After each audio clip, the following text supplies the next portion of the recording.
Good morning from the Freedom of Information and Privacy Association. I'm Patrick Farnsworth, and this is your Access and Privacy Online News Summary for Saturday, September 20th. This week, we have a lot of stories from both the Canadian Press and the Local Journalism Initiative, informed by access to information, including new details on Canadian military procurements, RCMP body cameras, and whistleblowers raising alarms about New Brunswick Power.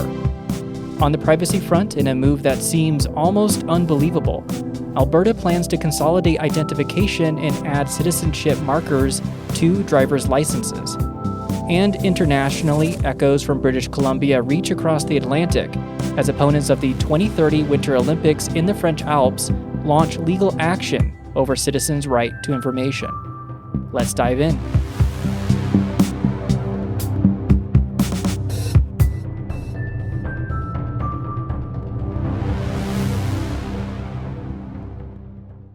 We begin with Cold War history resurfacing.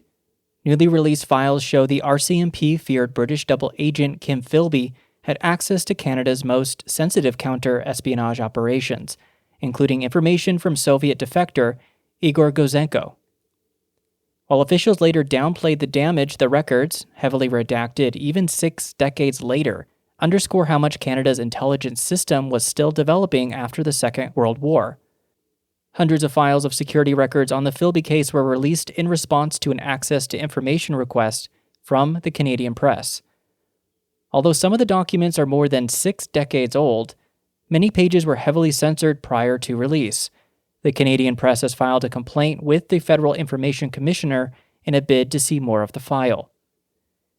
Meanwhile, in Manitoba, secrecy continues to surround the Prairie Green landfill case. A cabinet briefing on whether to search for the remains of 2 murdered Indigenous women is being withheld under the province's Freedom of Information law. Of note, those cabinet exclusions are regarded as some of the most secretive in the country. The Assembly of Manitoba Chiefs commissioned a study that was released in May 2023.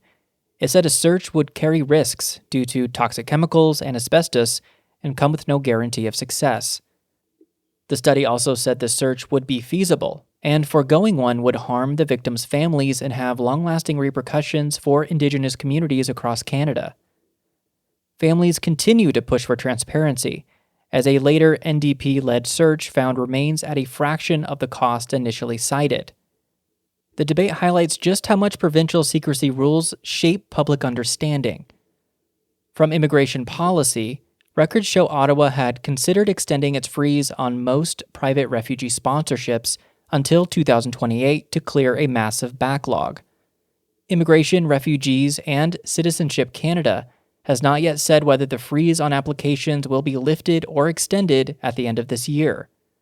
Advocates warn this risks eroding one of Canada's most successful humanitarian programs and extinguishes hope for thousands of refugees and their Canadian sponsors. One fear is that volunteers and community groups will lose the habit of sponsoring a family or individual every few years if the program remains dormant. The Canadian Council for Refugees says it urged Canada to resume taking applications, even under a limited cap, instead of extending the freeze that suddenly came down last fall. In Newfoundland and Labrador, transparency questions surround a high-stakes energy deal with Quebec. An accountant who resigned from the panel overseeing negotiations says the public should see his resignation letter, but non-disclosure agreements and access laws are keeping it sealed. The former utilities accountant and EY executive Mike Wilson previously said he resigned because the panel was not serving the public as intended, but indicates he is unable to share the letter himself because he signed a non-disclosure agreement. Wilson says releasing his resignation letter would demonstrate transparency and enable the public to make an informed decision.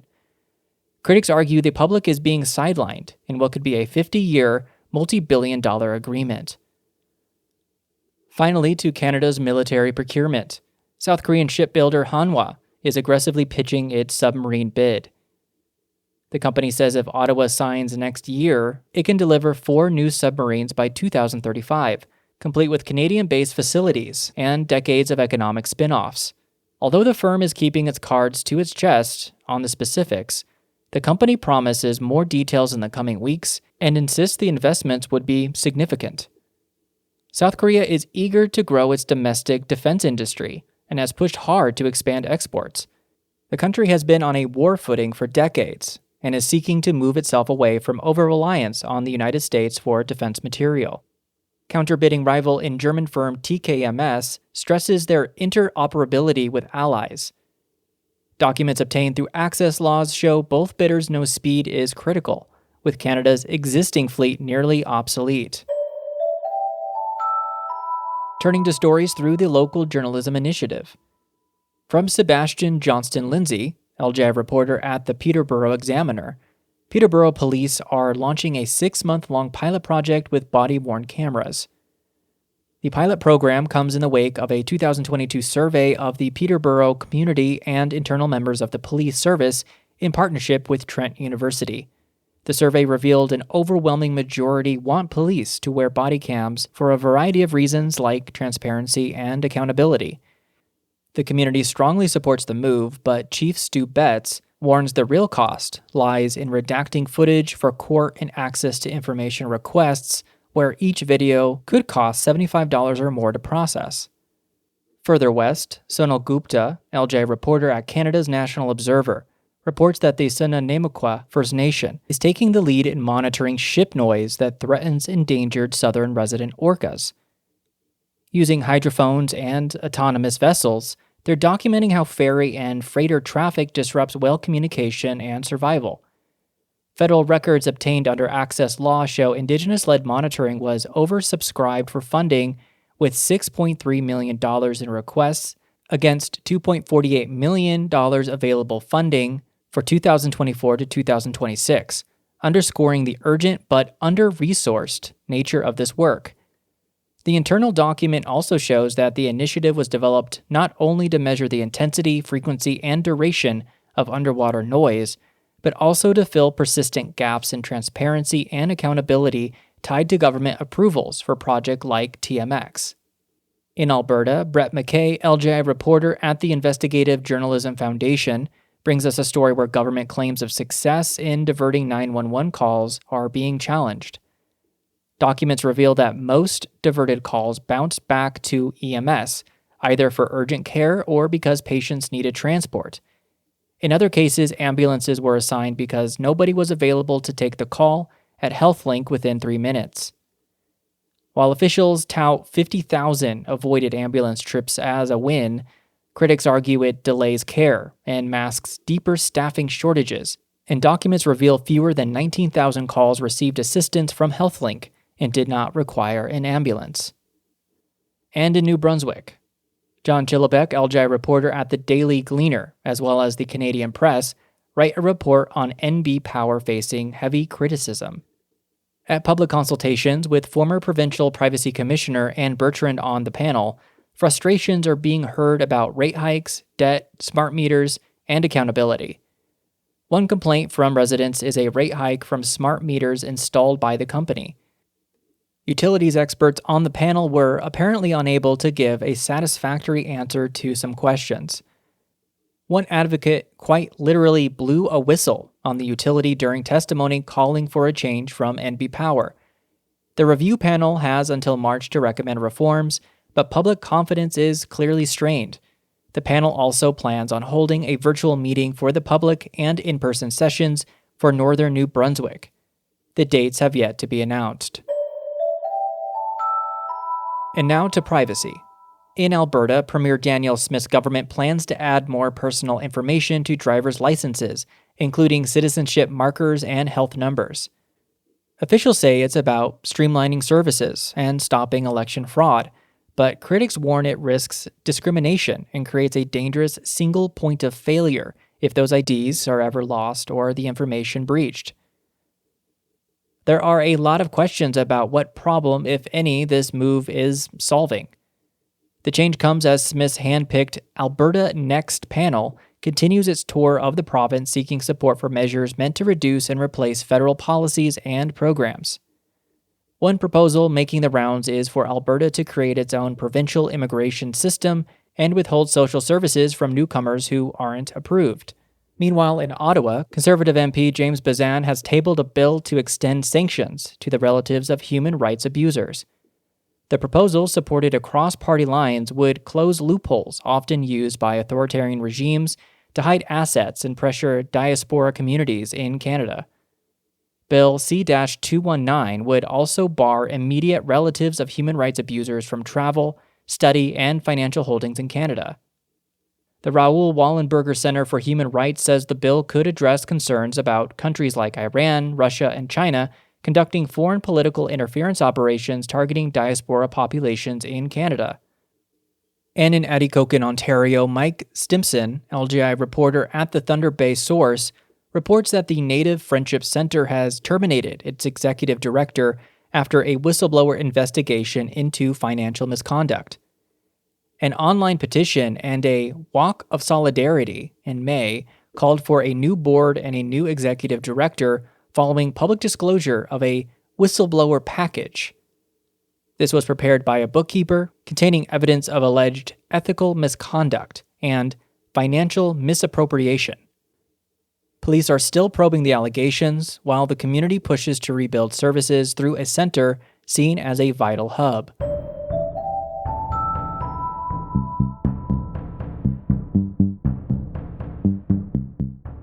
Internationally, the U.S. Federal Trade Commission has opened an inquiry into AI chatbots marketed as companions for children and teens. Companies including Meta, Google, OpenAI, and Snap must now explain how they assess risks after lawsuits linked chatbots to teen suicides. The FTC wants to know whether safeguards are real or just disclaimers. Meta declined to comment on the inquiry, and Alphabet, OpenAI, and xAI did not immediately respond to messages for comment. OpenAI and Meta earlier this month announced changes to how their chatbots respond to teenagers, asking questions about suicide or showing signs of mental and emotional distress. OpenAI said it is rolling out new controls, enabling parents to link their accounts to their teen's account. Parents can choose which features to disable and, quote, receive notifications when the system detects their teen is in a moment of acute distress, end quote, according to a company blog post, which indicates the changes will go into effect this fall. Also in the United States, New York is moving ahead with its ban on algorithm-driven feeds for kids, releasing proposed rules on age verification and parental consent. The law also bars companies from sending notifications to users under 18 between midnight and 6 a.m. Users under 18 who want to receive algorithmic feeds and nighttime notifications would have to give the companies permission to request consent from a parent. Supporters say it's needed to tackle the youth mental health crisis tied to addictive feeds. Privacy advocates warn about intrusive age checks and potential free speech impacts. More than 20 states have passed age verification laws, though many face legal challenges. In Wisconsin, political violence is sparking debate on Capitol security. Lawmakers are resisting metal detectors inside their famously open state house, but exploring more protection at legislators' homes after recent shootings. According to a state audit last year, Wisconsin's is one of 11 state capitals that don't have metal detectors, and it is one of 19 without X-ray machines to scan items people bring into the building. Wisconsin is also one of 7 states where concealed weapons are allowed in the Capitol, according to a 2021 report by the Council of State Governments, while 36 states ban concealed weapons in their Capitol buildings. Meanwhile, in New York, a judge has ruled that the names of 2 women once tied to Jeffrey Epstein will remain sealed. The court sided with prosecutors who argued disclosure could endanger their safety, underscoring the tension between transparency and victim protection. Prosecutors acknowledged that their names had been publicly associated with Epstein and his alleged sexual assault on girls and young women over 2 decades. Epstein obtained protection for both individuals in a non-prosecution agreement he signed with federal prosecutors in Florida in 2007. In Kentucky, a lawsuit against Kentucky Governor Andy Beshear's administration over funding for a kinship caregiver law meant to support relatives caring for abused children has been dismissed. The dispute revolves around whether funding is accessible to carry out the state's law's intent, enabling relatives who take temporary custody of children to become eligible for foster care payments. The governor said he plans to include the necessary funding in his next budget proposal to lawmakers. And finally, in France, opponents of the 2030 Winter Olympics in the Alps are suing for the right to a public debate.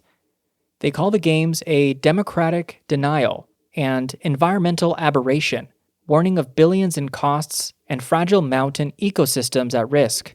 The 2030 French Alps Olympics locations are planned to tie together snow and sliding venues in the mountains with skating and curling arenas among the palm trees on the Riviera coastal city, Nice. The push echoes right to information fights we've covered here in British Columbia, showing how demands for transparency in megaprojects are truly global.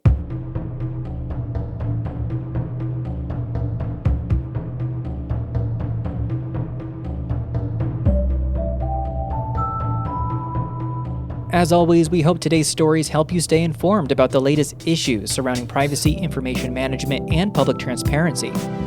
To help us keep the mics on, be sure to subscribe through FIPA News Monitoring or consider a donation. Our writer is Sean Fisk. Original music in today's show was composed by the mysterious Breakmaster Cylinder. I'm Patrick Farnsworth, your host and producer. Thank you for joining. A big FIPA thank you to all the contributors, reporters, and outlets that make this podcast possible, and to you, our listeners. Stay safe and stay informed.